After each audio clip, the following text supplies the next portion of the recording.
Abran sus Biblias en el Evangelio de Juan, capítulo 17, versículo 3. El Evangelio de Juan, capítulo 17, versículo 3.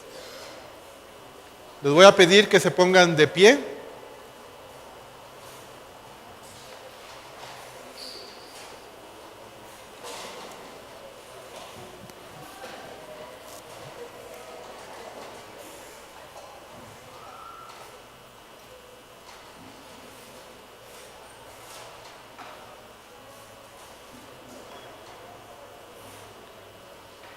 Y vamos a leer la palabra de Dios. Juan 17:3. Y esta es la vida eterna, que te conozcan a ti, el único Dios verdadero, y a Jesucristo, a quien has enviado. Pueden sentarse.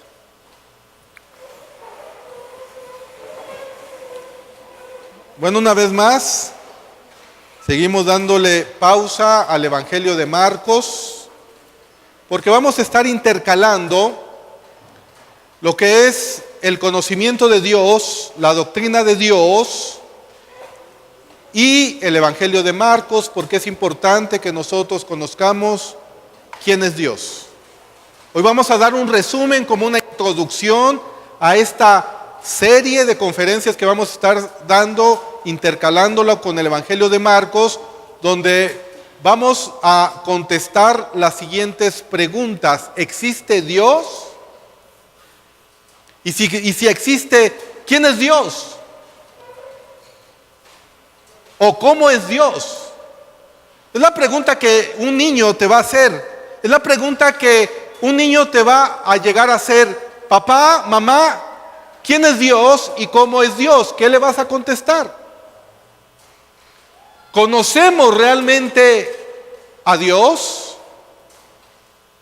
Escuchen una cosa, es más fácil tratar de experimentar emociones, sentimientos, o queremos de alguna manera que Dios se manifieste a nuestra vida, a que en verdad le conozcamos. Porque es a través de la palabra de Dios como en verdad podemos conocer a Dios, a ese Dios único y verdadero. El texto que acabamos de leer dice claramente: esta es la vida eterna, que te conozcan a ti, el único Dios verdadero, y a Jesucristo, al que has enviado. El propósito que nosotros debemos de tener, la prioridad que debemos de tener, es conocer a Dios y a Jesucristo. Es la exploración más grande y el anhelo más grande que un alma debe de tener: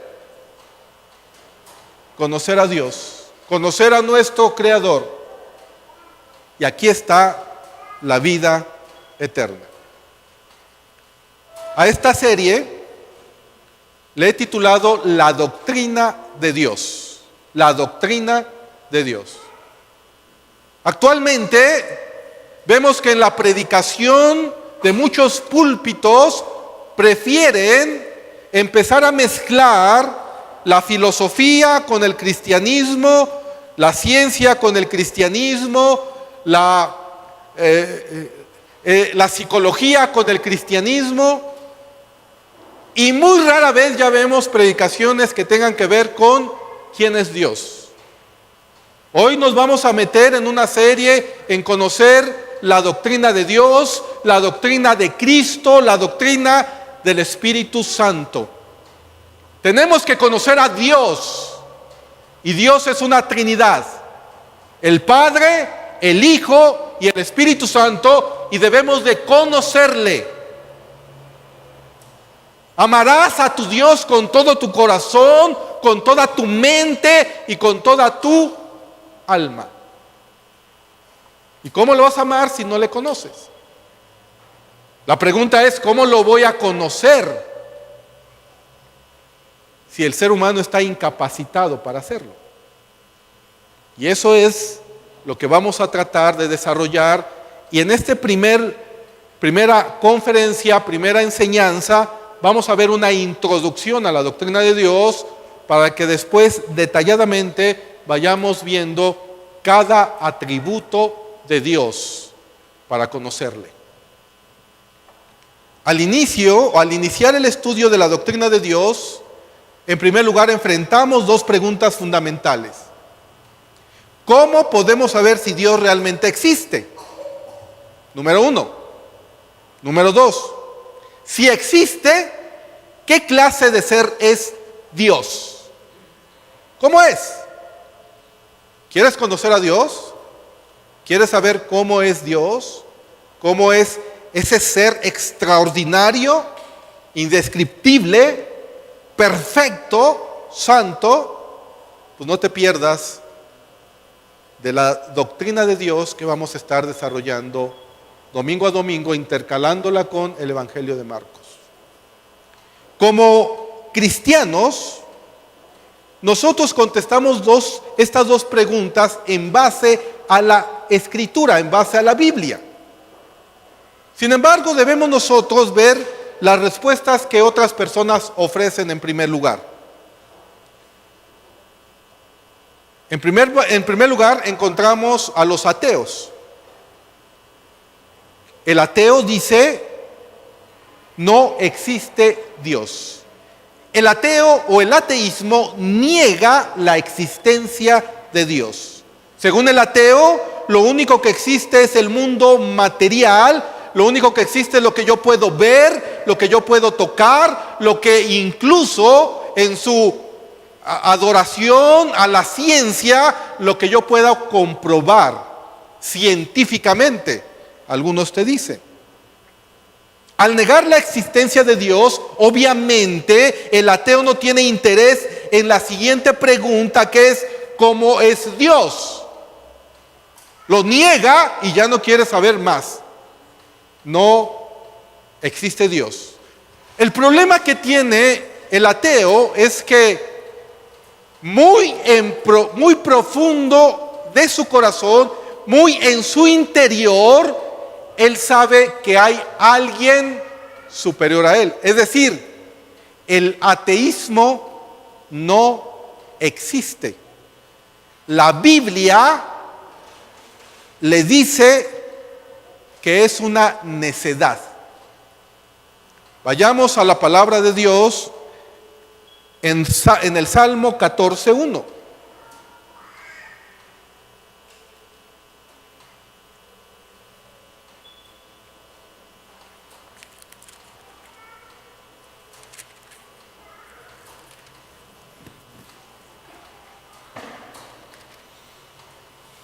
El Salmo 14:1 dice así. Vean lo que dice la palabra de Dios. Dice el necio, ¿en dónde? En su corazón no hay Dios. Se han corrompido, hacen obras abominables, no hay quien haga, ¿qué dice? El bien. Porque no entienden a Dios, por eso lo niegan. Pero escuchen una cosa, es una necedad. En primer lugar, porque el hecho de que una persona no entienda a Dios no significa que no exista. El versículo 2 dice de este mismo salmo: Jehová miró desde los cielos sobre los hijos de los hombres para ver si había algún entendido, alguien que entendiera, que buscara ¿a quién? A Dios. ¿Sí lo ven? Ahora, ¿por qué nosotros sabemos que la persona atea que niega a Dios es una necedad? Porque en primer lugar, de acuerdo a la Sagrada Escritura, Dios puso en el corazón del hombre la la eternidad. Veamos lo que dice la Sagrada Escritura en el libro de Eclesiastés, capítulo 3, versículo 11.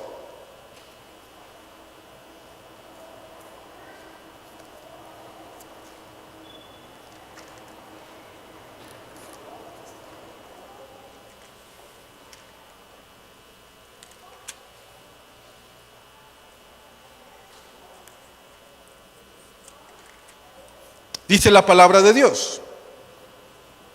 Eclesiastés 3:11.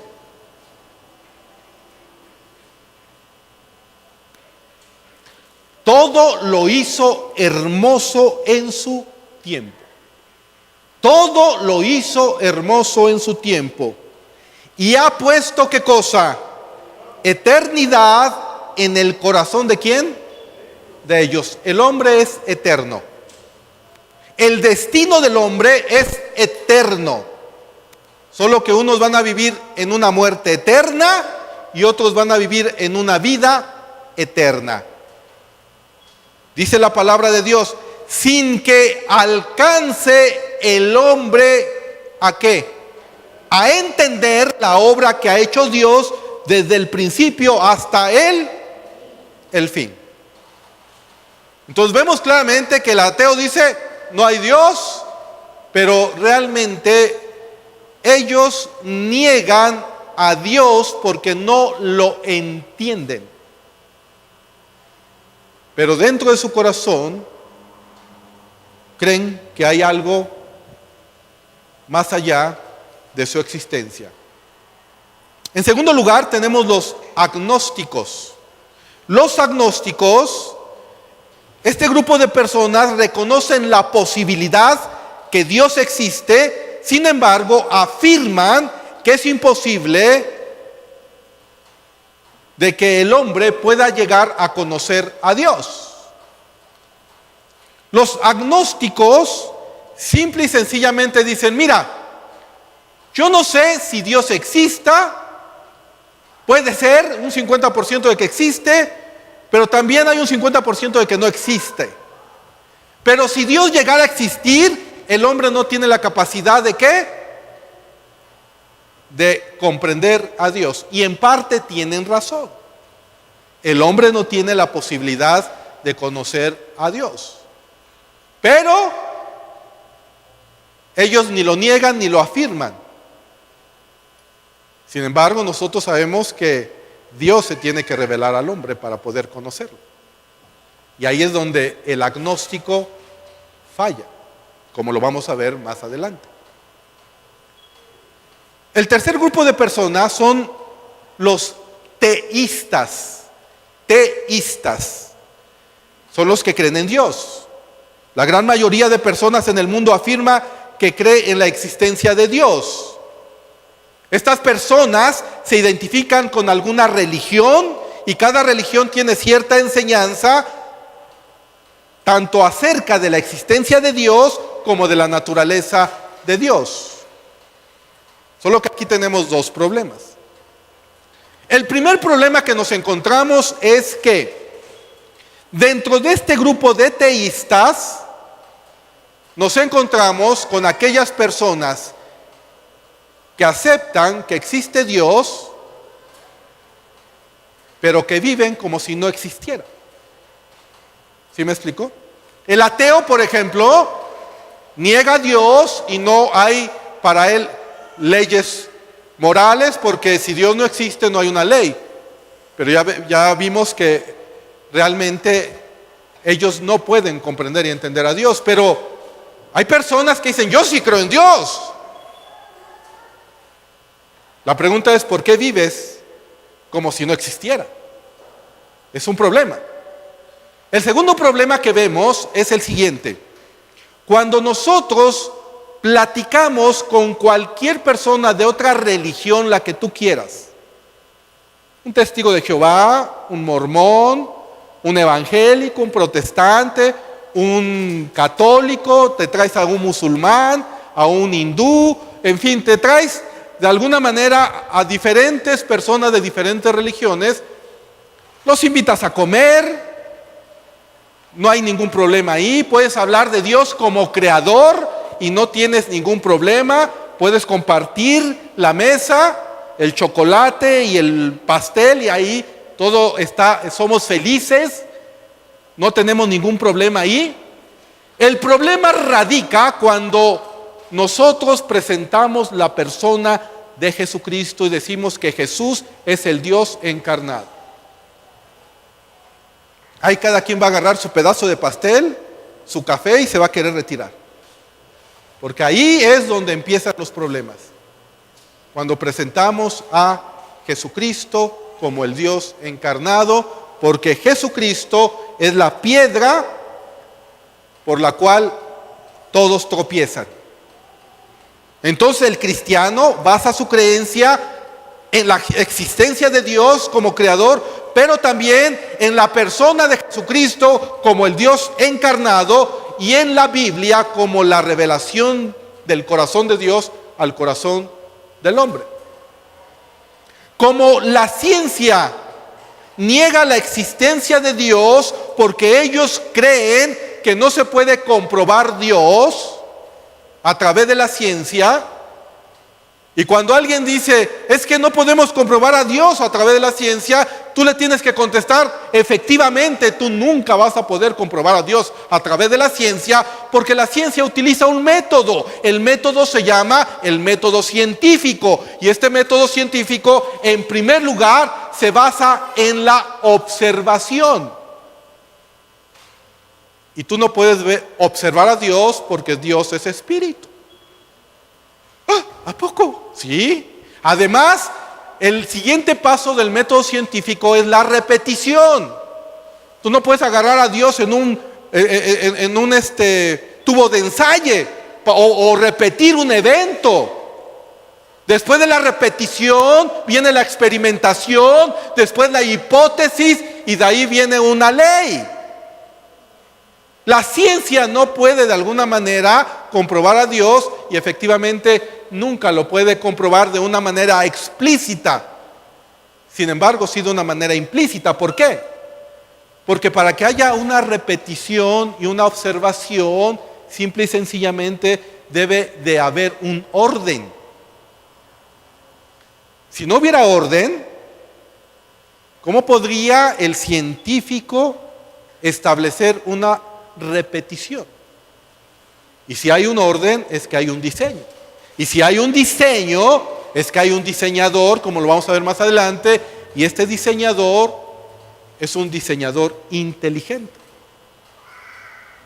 Como la ciencia no puede comprobar a Dios de una forma científica, entonces hay otro tipo de argumento que tiene que surgir para poder explicar si Dios existe o si Dios no existe. Estos argumentos son argumentos filosóficos. A través de los siglos, los seres humanos han intentado usar una serie de argumentos para comprobar la existencia de Dios, y los principales son los siguientes, para los que les gusta anotar. El primer argumento que conocemos es el argumento ontológico. Pastor, ya va a empezar con sus palabritas medio sacadas ahí de la manga. Bueno, olvídate de la palabrita ontológico. El argumento que estudia el ser. Quédate con eso. El argumento que estudia el ser. Este argumento fue formulado por Anselmo en el 1033 al 1109, que fue un arzobispo católico de Inglaterra. Y este argumento se basa en dos premisas. Número uno, Dios es el ser supremo. No se puede concebir a alguien mayor que Él. Primera premisa. Segunda premisa, el ser humano puede concebir de alguien que solo existe en la mente, pero también puede concebir de alguien que existe tanto en la mente como en la realidad. La conclusión de Anselmo, entonces, en base a estas dos premisas es: Dios tiene que existir. Sin embargo, este argumento no ha sido muy bien aceptado. Entonces surge otro argumento filosófico. Este argumento filosófico se llama el argumento cosmológico, de cosmos, cosmológico. ¿Tampoco te gusta la palabra? Bueno, este argumento tiene que ver con causa y efecto. Hay una causa, hay un efecto. Este argumento fue usado por Tomás de Aquino, un teólogo católico romano de Italia. Él razonó lo siguiente: todo efecto requiere una causa.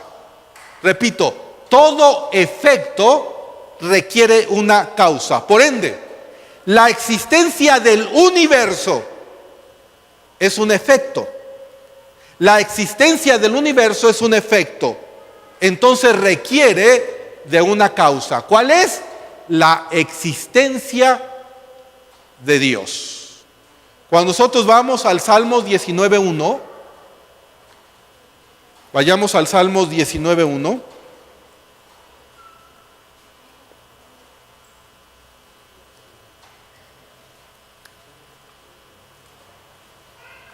La palabra de Dios dice lo siguiente: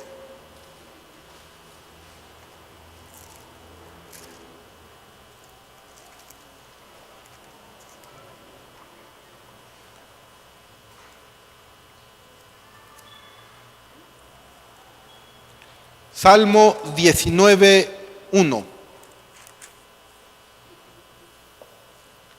Los cielos cuentan la gloria de Dios, y el firmamento anuncia la obra ¿de qué?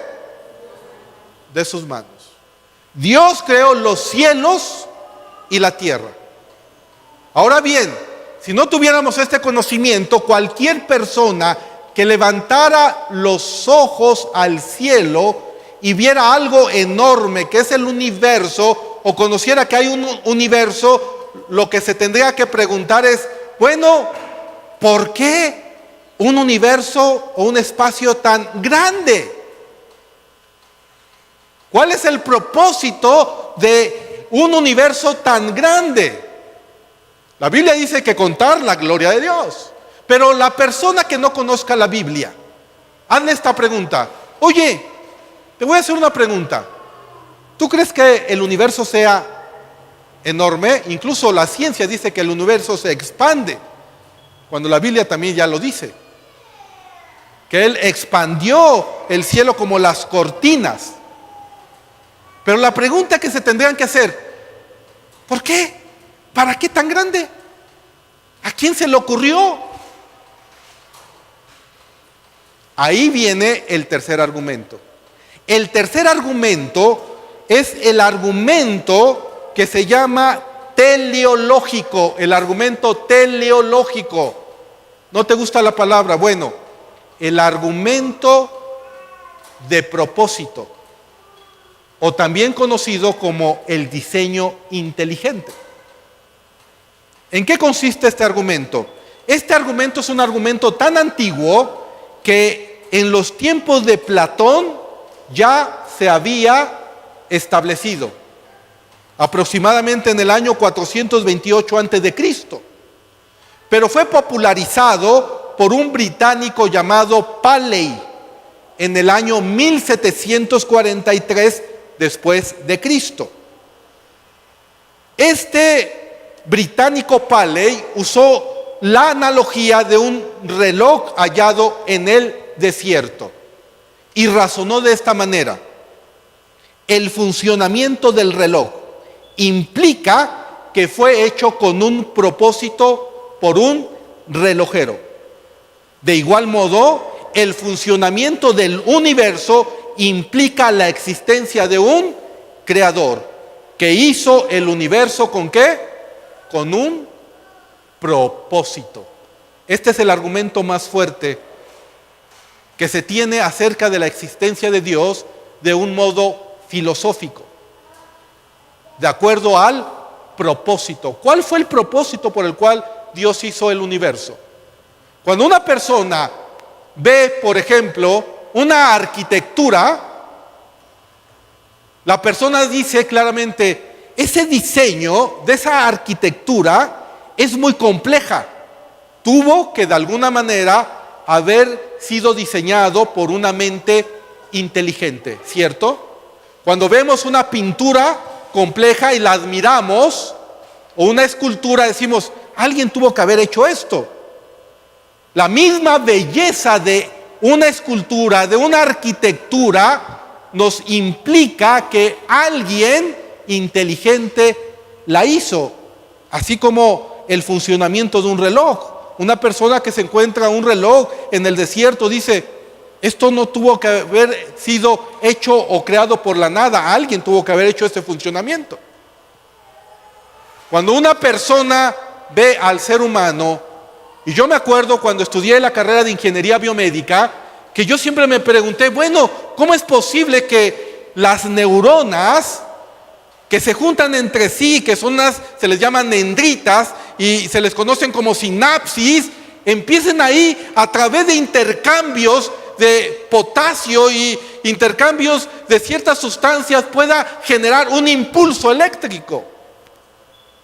Eso a mí se me hacía asombroso, y decía yo, cuando todavía no era cristiano y empecé a estudiar un poco de neurología, decía, ¿cómo es posible esto? Hay algo complejo. Yo quería más tarde poderme de alguna manera especializar en términos del cerebro para poder conocerlo más. Al día de hoy, la ciencia misma no ha conocido todo el funcionamiento del cerebro. Aún con equipos sofisticados, como la resonancia magnética nuclear, que te permiten ya a través de ciertos rayos y a través de poder ver ya con rayos X, ¿no?, la estructura, no solamente anatómica, sino también fisiológica del cerebro. Y todavía tienen ahí y están siguiendo los estudios del cerebro. Y a mí me causó más conflicto cuando me puse a pensar, bueno, el cerebro de alguna manera es el que controla todos tus organismos, ¿no? La tiroides, por ejemplo. Si tu tiroides está mal, todo empieza ¿a qué? A descompensarse. Pero algo que me sorprendió mucho fue cuando yo me pregunté, bueno, ¿y de dónde surgen los sentimientos? Me acuerdo que en esa ocasión que estaba estudiando, pues me enamoré. Y dije, ay, a ver, yo siento algo por alguien que todavía ni siquiera la conozco. Y empezaba a latir mi corazón. ¿De dónde surgen los pensamientos? ¿De dónde surgen los sentimientos? Es algo más complejo. Y hay un diseño en todo esto. Y ahí yo empecé a decir, hay algo más allá. Pero seguía negando la existencia de Dios porque yo me declaraba ateo. Pero sí me preguntaba dentro de mí, ¿y esto qué onda? La fábrica más grande y más compleja que tú quieras ver y visualizar en el mundo no se compara con una célula. Una célula realiza más actividades en un determinado tiempo que toda una fábrica. Yo me acuerdo que en una ocasión mi hermano estaba estudiando medicina y me decía, nada más ponte a pensar lo que tiene que hacer una fábrica para convertir el agua en Coca-Cola, así me lo dijo. Y ahora, una vez que te tomas la Coca-Cola, lo que la célula tiene que hacer para convertir esa Coca-Cola en agua, porque lo que tu cuerpo necesita es agua, no es Coca-Cola. Y empiezan a trabajar ahí todo tu sistema de tus riñones, y ese es el problema de la diabetes, cuando el azúcar se empieza de alguna manera a sintetizar, las harinas se convierten en azúcares, ¿no? El metabolismo basal que se requiere, todo eso es complejo. El ser humano es complejo. Se creó de la nada, como dicen los evolucionistas, que salió un protozoorio, de ahí un anfibio, de ahí un pez, de ahí saltó a un ave, y de ahí saltó a una vaca, y de ahí a un chango, y de ahí al hombre. Eso es lo que dice la evolución. ¿Podemos creer en eso? Nosotros no creemos en la macroevolución, creemos en la microevolución. No creemos en los saltos cuánticos de una especie a otra, pero sí creemos que puede haber evolución entre una misma especie. Esa se llama microevolución. No creemos en la macroevolución, sí creemos en la microevolución. Pero todo esto para poder de alguna manera entender si Dios existe. Es el tercer argumento. El argumento del diseño inteligente es el más aceptado el día de hoy, en donde ya científicos están de alguna manera aceptando este argumento. El cuarto argumento es el argumento moral. Fue relacionado con el filósofo alemán Kant en 1724. El hecho que todo ser humano, él dice, es el hecho de que todo ser humano tiene una conciencia del criterio del bien y del mal. Indica que un ser moral nos creó con esos valores. Cuando nosotros vamos a la palabra de Dios, en Romanos capítulo 2, versículos del 14 al 15, vayamos lo que dice la palabra de Dios. Romanos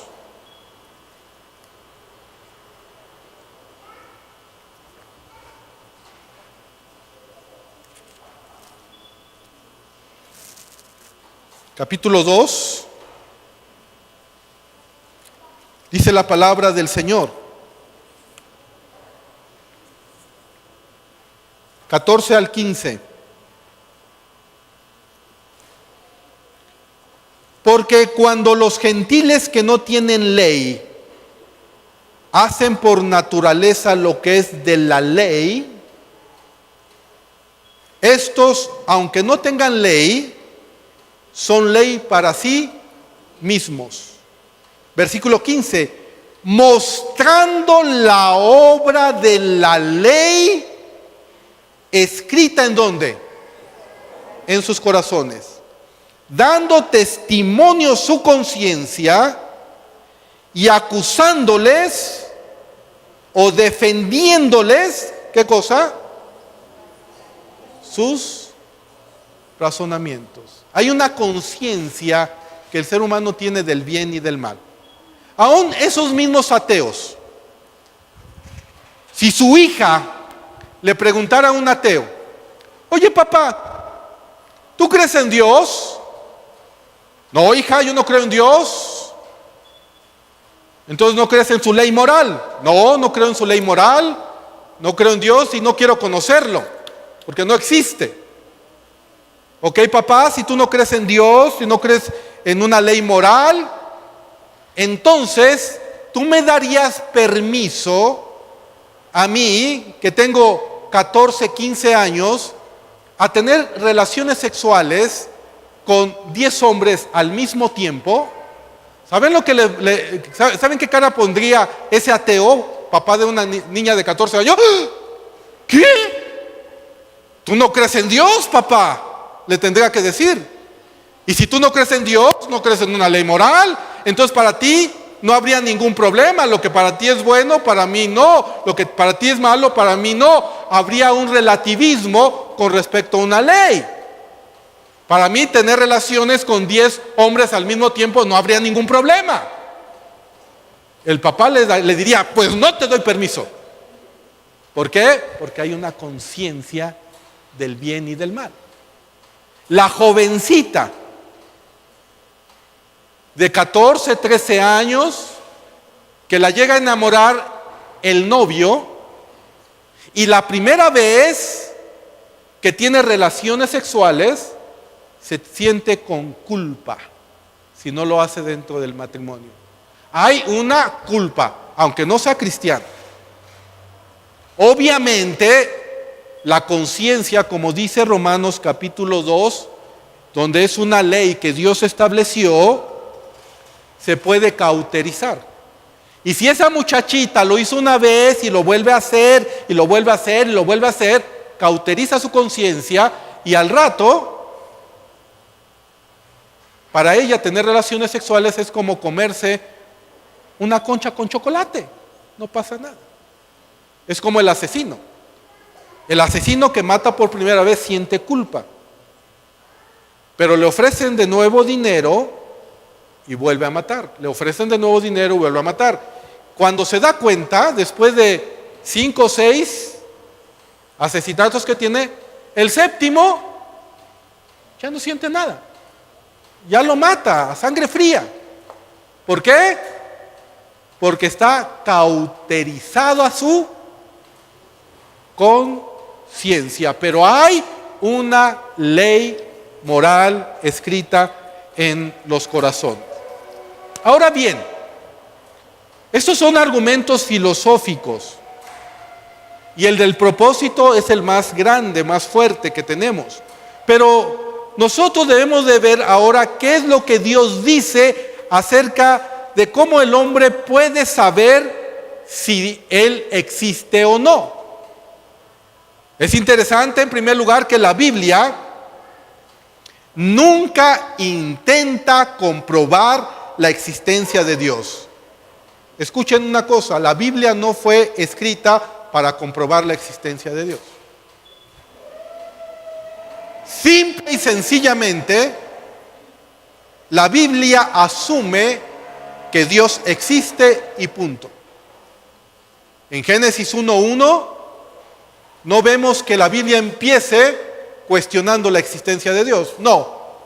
Dios creó los cielos y la tierra. La Biblia no fue diseñada para comprobar la existencia de Dios. Nosotros reconocemos la existencia de Dios y lo debemos de hacer por medio de la fe. De acuerdo a Hebreos 11:3. Veamos lo que dice.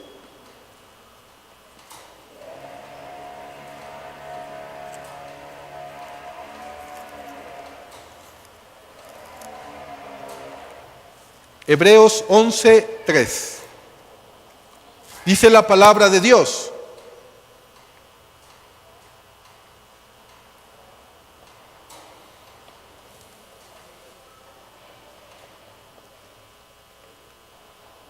por la fe entendemos haber sido constituido el universo por la palabra ¿de quién? De Dios. De modo que lo que se ve fue hecho de lo que no se ve. Y quiero que vean esta frase: por la fe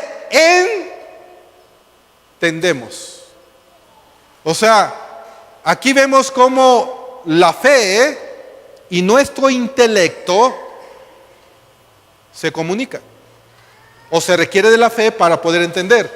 No es como en la religión tradicional que te decían, ¿sabes qué? Tú lo tienes que creer y punto. No necesitas entenderlo. No, la Biblia no nos dice eso. La Biblia nos dice claramente que Dios nos da evidencia y que además actúa en nuestro intelecto, actúa a nivel de nuestra alma por medio de la fe para que lo podamos entender. Para que podamos entender a Dios. Ahora bien, ¿cómo vamos a poder entender a ese Dios? Porque la Biblia nos dice que Dios existe, pero además de que Dios existe, es un Dios que se revela al ser humano. Hay otro grupo de personas que no se llaman teístas, sino que se llaman deístas, con D, deístas. Este grupo de personas dicen, sí, Dios existe, pero Dios creó todo y ya no tiene ninguna relación con el ser humano. Es como si Dios le hubiera dado cuerda al mundo, lo dejara ya funcionar y que Dios no tiene ninguna interferencia con su creación. La Biblia no dice esto. La Biblia dice que Dios se revela al hombre y se revela, número uno, de una forma general. La revelación general es por medio de la cual Dios se revela a toda su creación. Y esto lo vemos claramente en Romanos capítulo 1, versículos del 19 al 21. Es decir, Dios se ha revelado al ser humano en primer lugar a través de lo que creó. Lo único que tiene que hacer el ser humano es preguntarse con qué propósito creó lo que creó. Veamos lo que dice la palabra de Dios.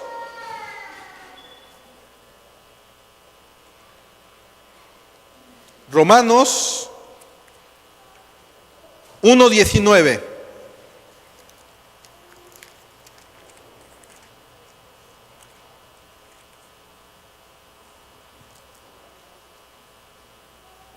Vean lo que dice la palabra del Señor. Porque lo que de Dios se conoce les es manifiesto, pues Dios se lo manifestó. Porque las cosas invisibles de Él, su eterno poder y deidad, vean lo que dice, su eterno poder y deidad se hacen claramente visibles desde la creación ¿de qué? Del mundo, siendo entendidas por medio de las cosas hechas, de modo que no tienen excusa. Y es tan fácil como preguntarse, bueno, ¿por qué tanta diversidad? Cuando vemos y analizamos el reino animal, vemos de todos colores y de todos sabores y de todos tamaños. Cuando vemos el reino vegetal, vemos el poder de Dios a través de la creación, la belleza de las flores, vemos la diversidad de los vegetales, vemos cómo necesitamos nosotros los vegetales que vienen de la tierra para que nosotros podamos sustraer los nutrientes de esos vegetales. Y es asombroso la diversidad y la belleza de todo lo que Dios ha creado, porque Dios se ha manifestado y se ha revelado a través de su creación. El problema es que la pecaminosidad del hombre hace que esta relación no se entienda. El hombre tapa sus oídos ante ella y no solo eso, sino que la malinterpreta. Escuchen esto, la malinterpretación del ser humano es una cuestión de la naturaleza pecaminosa del hombre. Y sigue siendo. Al día de hoy se ha malinterpretado la palabra ¿de quién? De Dios. Y seguramente ahorita, en este mismo momento, muchos están malinterpretando la palabra de Dios. Y muchos están escuchando esa malinterpretación. En Romanos capítulo 1, del 21 al 25, vemos claramente cómo el ser humano ha malinterpretado la creación de Dios. Vean lo que dice la palabra del Señor. Pues habiendo ¿qué cosa? Conocido a Dios. Vean lo que dice. Habiendo conocido a Dios, no le glorificaron como a Dios, ni le dieron gracias, sino que se envanecieron en sus razonamientos y su necio corazón fue entenebrecido. Profesando ser sabios, se hicieron necios y cambiaron la gloria del Dios incorruptible en semejanza de imagen de hombre corruptible, de aves, de cuadrúpedos y de reptiles. Por lo cual también Dios los entregó a la inmundicia en la concupiscencia de sus corazones, de modo que deshonraron entre sí sus propios cuerpos. Versículo 25, ya que cambiaron la verdad de Dios por la mentira, honrando y dando culto a las criaturas antes que el Creador, el cual es bendito por los siglos. Amén. Y saben una cosa, hay millones de personas que están escuchando y malinterpretando a Dios y la palabra de Dios. Y un ejemplo de ello es el Evangelio de la Prosperidad. en donde ellos dicen que tú tienes que ser rico, millonario. Y no solo eso, que lo que hacen es que exaltan, vean lo que hacen, exaltan al hombre en una posición donde ahora debe ser el centro del universo. Tú eres un campeón, tú naciste para reinar, tú vas a llegar a ser Dios, tú eres esto, tú eres el otro, tú. ¿Qué hacen? Ahora quieren glorificar ¿a quién? Al hombre, y quitarle la gloria ¿a quién? A Dios. Y millones de personas se comen eso. ¡Ah, qué bonito! Y ahí están. Les gusta. ¿Saben por qué? Porque el ser humano es religioso. Y al ser humano le gusta que le hablen bonito. Es más fácil que te hablen bonito y que sientas ahí algo emocional y hoy sentí la presencia de Dios. La pregunta es, ¿conoces a Dios? Eso es más difícil porque se requiere pagar el precio. Tiempo en la Sagrada Escritura. Tiempo, meditar de día y de noche en el conocimiento de la palabra de Dios. Ahí sí ya no les gusta mucho. Ay, ¿para qué estudiar teología? ¿Para qué estudiar doctrina? ¿Para qué estudiar la palabra de Dios? ¿Para qué ir a un instituto bíblico? Si el Espíritu Santo me puede guiar a toda la verdad. ¿No han escuchado eso? Escucha esto. El Espíritu Santo tiene como espada la Biblia, de acuerdo a Efesios capítulo 6, porque la Biblia es la espada ¿de quién? Del Espíritu. No es la espada del predicador, es la espada ¿de quién? Del Espíritu. Y el Espíritu Santo siempre va a estudiar, va a utilizar ¿qué cosa? La Biblia. Ah, no, pero ahora ya quieren al profeta para ver qué Dios le dice al profeta. Y ahí están escuchando hasta los billetes. Cuando la palabra es la revelación de Dios. Toda la palabra de Dios es inspirada por Dios, útil para redarguir, para enseñar y para instruir ¿en qué? En justicia, para que el Hijo de Dios fuera maduro en la fe, edificado en la palabra de Dios. No que de repente ya nos salen Primera de Capulines 5:2. ¿Y de dónde sacaste eso? ¿Por qué? Porque tienen la costumbre de ¿qué? De mal interpretar. Es un problema de la naturaleza humana. Sin embargo, Dios en su misericordia tiene que utilizar otra revelación, la revelación especial. Esta revelación especial es para que en verdad conozcamos a Dios. Es necesario que Dios se revele de una forma más clara, completa, y lo hace de dos maneras. Número uno, a través de las Escrituras. Número dos, a través de la persona de Cristo, porque la persona de Cristo es el Dios encarnado y es la última revelación clara que tenemos de Dios. Hebreos 1, del 1 al 2.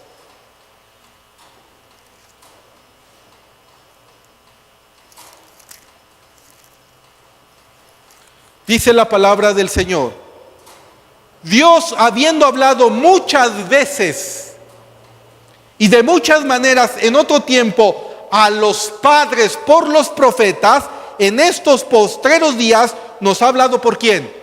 Por el Hijo, a quien constituyó heredero de todo y por quien asimismo hizo, ¿qué cosa? El universo. A pesar de este esfuerzo por parte de Dios, los seres humanos no pueden aprovechar esta revelación por su condición espiritual.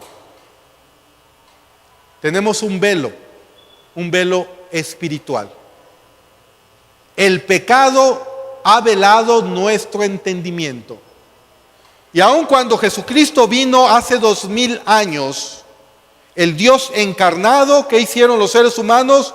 Lo pusieron en una cruz, y sabemos que eso ya estaba también dentro del plan redentor de Dios, para darnos vida eterna. Aun cuando tenemos la palabra de Dios, ¿cuántos de nosotros la estudiamos, la meditamos y creemos que en verdad es la revelación de Dios para nuestra vida? De día y de noche debemos de estar meditando en la palabra ¿de quién? De Dios. ¿Cuánto tiempo pasas en la Biblia? ¿Cuánto tiempo pasas en el Facebook? ¿Cuánto tiempo pasas en la televisión? ¿Cuánto tiempo pasas en N actividades y no en la oración y en la palabra de Dios? ¿Por qué? Porque el Señor lo dijo, a la verdad, el espíritu está dispuesto, pero la carne es ¿qué? Débil, débil, débil. A la carne no le gusta la palabra de Dios. A la carne no le gusta conocer de Dios. La carne se resiste porque la Biblia es espiritual. La Biblia llega al espíritu, pero tú siempre vas a tener una lucha entre tu espíritu y tu carne. Tu espíritu va a querer la palabra de Dios, tu carne no la va a querer. Y si a eso le agregas que alimentas más tu carne que el espíritu, tú no quieres orar, no quieres leer la palabra de Dios, te cuesta trabajo conocer a Dios. La Biblia. ¿Para qué ir a un discipulado? Ay, qué flojera, mejor al cine, mejor el baile, mejor los juegos. Ay, aquí mismo. Lucha tu carne y tu espíritu. Tu espíritu necesita la palabra de Dios. Tu carne no la quiere, no la desea, la rechaza. Mi carne y tu carne están ahí porque no quieren conocer a Dios, porque no quieren conocer la verdad de la palabra de Dios. Y ese es el gran problema que tenemos. Por eso es más fácil que los predicadores empiecen ¿a qué? A mover las emociones de las personas. Ay, qué bonito sentí. Cayó oro del cielo. Dios estuvo aquí. Pero ¿conoces a Dios? ¿Tienes el conocimiento, la revelación de un Dios santo y verdadero en tu vida? A las personas no les gusta leer la Biblia porque requiere tiempo, sacrificio. Y muchos que hacen, mejor escucho una predicación mientras estoy lavando los trastes. Está bien, te ayuda, porque la fe viene por el oír y el oír por la palabra de Dios. Pero cuando le dedicas tiempo a Dios en conocerle a través de su palabra, leyendo, meditando, pidiéndole a Dios que me dé la sabiduría y el entendimiento para que yo le conozca. Aun cuando Dios se ha revelado de manera general, lo han rechazado. De manera especial, lo han rechazado. Y es cuando Dios en su misericordia y en su paciencia tiene que revelarse personalmente. Para que el ser humano conozca a Dios, Él le tiene que conceder entendimiento espiritual. Así es. ¿Sabes una cosa? Si tu hijo no quiere conocer a Dios, no te preocupes. Ora para que Dios le dé entendimiento espiritual y para que Dios se revele a su corazón. Porque la única forma en que el corazón del hombre puede conocer a Dios es cuando Dios decida revelarse a él. Así es. Dice 2 de Corintios capítulo 3, versículos del 16 al 17. De otra manera va a seguir leyendo el Calimán. 2 de Corintios 3, del 16 al 17. Dice la palabra de Dios: pero cuando se conviertan al Señor, el velo será El velo se quitará. Porque el Señor es espíritu, y donde está el espíritu del Señor, allí hay libertad. Por tanto, nosotros todos, mirando a cara descubierta, como en un espejo, la gloria del Señor, somos transformados de gloria en gloria, en la misma imagen, como por el Espíritu ¿de quién? Del Señor. La revelación personal depende de Dios. Dios se revela a tu corazón. Y esta es la razón por la cual el apóstol Pablo en el libro de Efesios, vayamos rápidamente a Efesios, capítulo 1.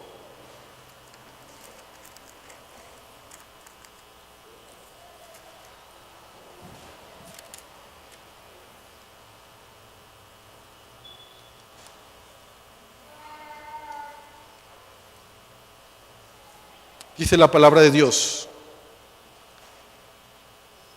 Versículo 17.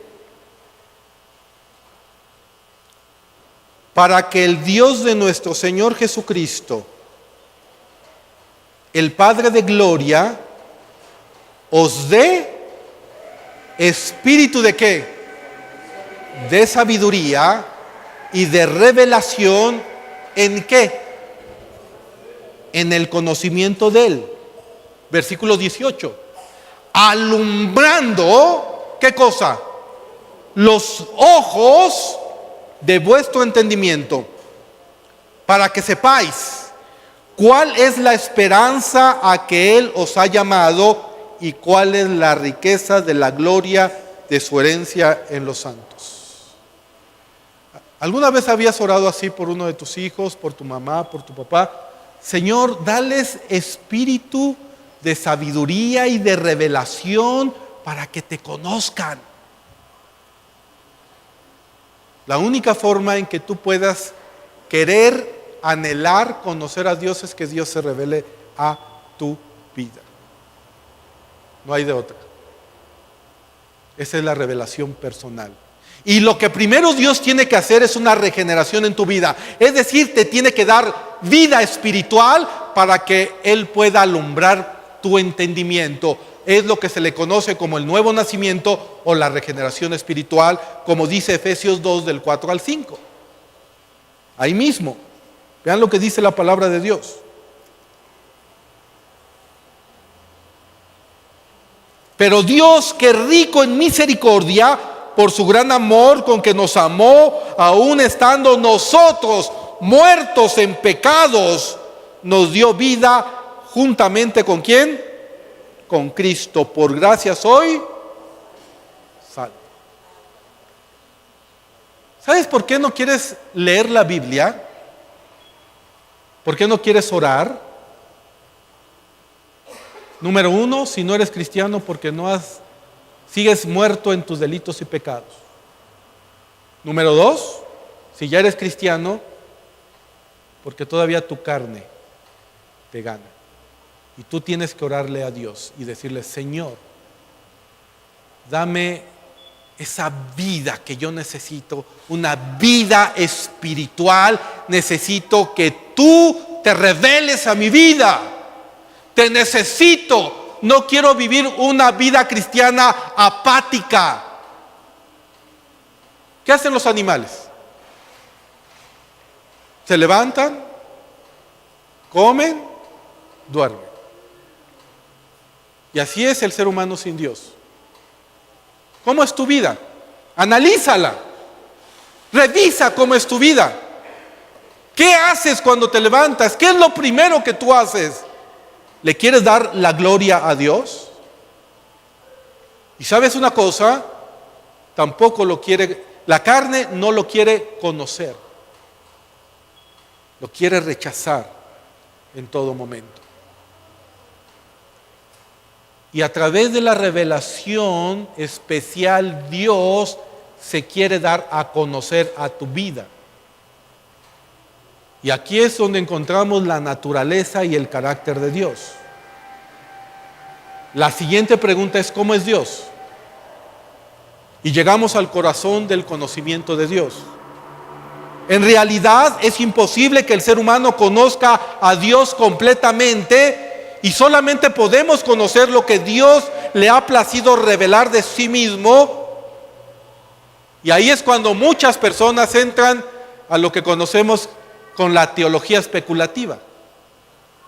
Es que yo creo, es que yo pienso, es que a lo mejor. No, ¿qué dice la Biblia de Dios? Y en su contexto correcto. ¿Qué se ha revelado Dios en tu vida? Al hablar de Dios, los teólogos suelen distinguir entre los atributos comunicables, aquellos que tienen que ver con el carácter de Dios, y los atributos incomunicables, los que tienen que ver con la naturaleza de Dios. Y rápidamente, en forma de resumen, no voy a dar las citas bíblicas por tiempo, pero vamos a ir viendo cada uno de estos atributos de Dios que necesitamos conocer y necesitamos anhelar y saber, como si quisieras conocer a alguien que amas. Amarás a tu Dios con todo tu corazón, con toda tu mente. Y para que tú ames a Dios tienes que conocerle. Empecemos con aquellos atributos incomunicables que tienen que ver con la naturaleza de Dios. En primer lugar, Dios es espíritu. Es decir, no tiene cuerpo. Dios es espíritu y los que lo adoran en espíritu y en verdad tienen que adorar. No lo vas a adorar jamás en el alma. No lo vas a adorar jamás a nivel de tu cuerpo. Tú lo tienes que adorar espiritualmente. Lo que dice la palabra de Dios en Juan 4:24. Apúntalo. Dios es infinito, no tiene límites especiales. Dios es eterno, no está limitado por el tiempo. Dios es inmutable, no está sujeto a cambios en su naturaleza. Dios es omnipotente, no tiene límites en cuanto a su poder. Dios es omnisciente, no tiene límites en cuanto a su conocimiento. Dios es santo, santo, santo. No está limitado a su creación, Él está apartado de su creación. Estos son los atributos naturales de Dios e incomunicables. Dios es omnipresente, Él está en todos lados y creo que está aquí, en este lugar. Lo crea o no lo crea, Él no depende de nuestra fe, Él existe. Él está aquí y si lo sientes o no lo sientes, no tiene que ver si lo sientes o no lo sientes. Dios está aquí. ¿Por qué? Porque la palabra de Dios lo dice. Él es omnipresente y así lo creemos. ¿Quién lo cree? Continuamos con los atributos que apuntan al carácter de Dios. Y esta es la base de nuestra salvación. Dios es bueno. Es caracterizado por amor y misericordia hacia su creación. Y un elemento de la bondad de Dios es la gracia de Dios. Nosotros por gracia somos salvos, no por obras, para que nadie se gloríe, a través de la fe. Esto se debe a un atributo de Dios que es la bondad de Dios. Dios es verdadero, nunca miente. Dios es fiel, nunca cambia en su trato, es fiel a su pacto. Y escucha esto, aunque tú seas infiel, Él va a permanecer fiel. Lo que dice la palabra de Dios. Y ahí sí quiero leer 2 de Timoteo 2:13.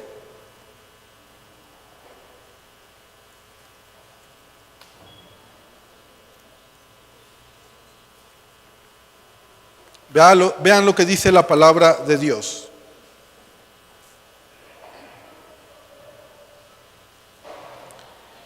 Si fuéramos infieles, Él permanece ¿qué? Fiel. Él no puede negarse a sí mismo, aunque tu carne lo rechace.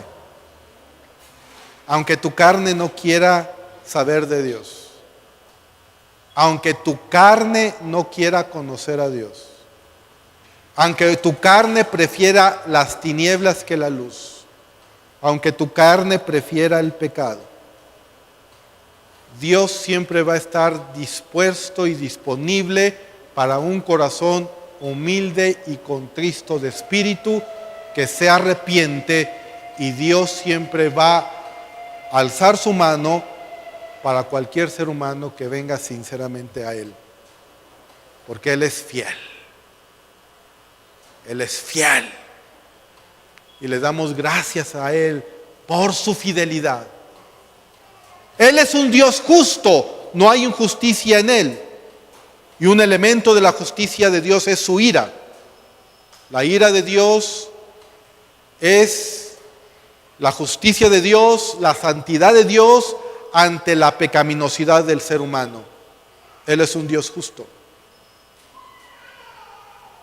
Y Dios es paciente.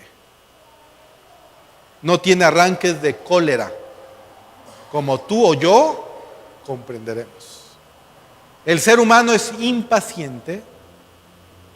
Dios es paciente. Y en la paciencia de Dios, Él está esperando que todos lleguen al arrepentimiento. ¿Sabes por qué Dios no ha venido todavía? Porque Él es paciente. Él está esperando a que tú te arrepientas. Él está esperando a que tú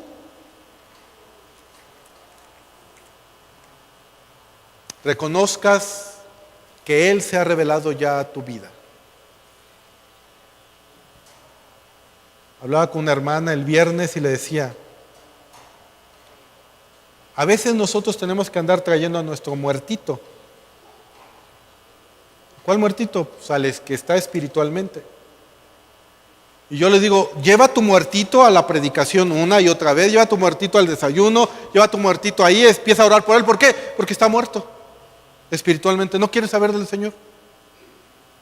Está así como, ay, prefiero estar en el cine. Está muerto. El único que puede obrar en el corazón de un muerto es Dios. Y lo puede resucitar. ¿Cuál es nuestra función? Orar por ese muerto y llevar a ese muerto donde se predique la palabra de Dios hasta que Dios en su misericordia le otorgue posiblemente el arrepentimiento. No te desesperes. Tú tienes que ser paciente, porque Dios es paciente y tuvo paciencia contigo y tuvo conmigo, y en verdad que la tuvo conmigo. 10 años me predicaron el Evangelio. Yo no lo quería aceptar. Pero mi mamá llevaba el muertito, me llevaba cada rato, me predicaba la palabra, Si tú tienes un muertito en casa espiritual, sigue orando. Síguele predicando la palabra de Dios. Nada más no lo lleves a un lugar donde no se predica la palabra de Dios, porque ahí, ¿qué puede hacer un predicador con la filosofía, o con la ciencia, con la metafísica? ¿Podrá resucitar a un muerto? No creo. Lo único que puede darle vida a los muertos es Él, a través de su espíritu y por medio de su palabra. Oremos. Te damos gracias, Señor, por darnos la oportunidad de poder reconocer tu bondad, tu fidelidad, tu justicia, tu paciencia, tu verdad. Hoy reconocemos que tú eres un Dios santo, santo, santo, omnipotente, omnisciente, omnipresente, inmutable, eterno, infinito, grande, maravilloso, hermoso. Hoy reconocemos, Señor, que tú eres un Dios que ha creado los cielos y la tierra. Hoy reconocemos, Señor, nuestra incapacidad de buscarte, de conocerte, Señor. Y te pedimos perdón. Hoy reconocemos, Padre, que eres tú el que puede obrar en nuestra vida, transformar nuestro corazón. Señor, te has revelado a nosotros de manera general a través de la creación. Te has revelado de manera especial a través de tu palabra, a través de tu Hijo amado, que lo enviaste hace 2000 años y dio su vida por nosotros en una cruz, derramó su sangre y resucitó al tercer día. Ahora te pido, Señor, que te reveles personalmente a cada uno de mis hermanos, a cada persona que no te ha recibido, Señor. Revélate a sus corazones por medio de tu Espíritu. Que ellos puedan decir lo que Job dijo: de labios te había oído, pero ahora te he visto, Señor. Revélate personalmente a cada persona, Señor. Cambia, Señor, y transforma su manera de pensar. Que ellos te puedan amar y adorar con todo su corazón. Dale vida a los muertos, Señor. Te lo pedimos, Padre, en el nombre de Jesús. Y te damos gracias, Señor, por este tiempo. Padre, hoy yo te pido, Señor, que toques el corazón, el espíritu de aquellas personas que no te han recibido, Señor. Para que ellos en su tiempo y en su momento te reconozcan, Padre. Yo te pido, Señor, para que tú les des un espíritu de revelación, de sabiduría en tu conocimiento, Señor. Revélate a sus vidas de una manera personal, y que ellos en su tiempo y en su momento puedan entregar su corazón a ti, Señor, de una manera voluntaria. Gracias te damos, Señor, por este tiempo. En el nombre poderoso de Cristo Jesús. Amén.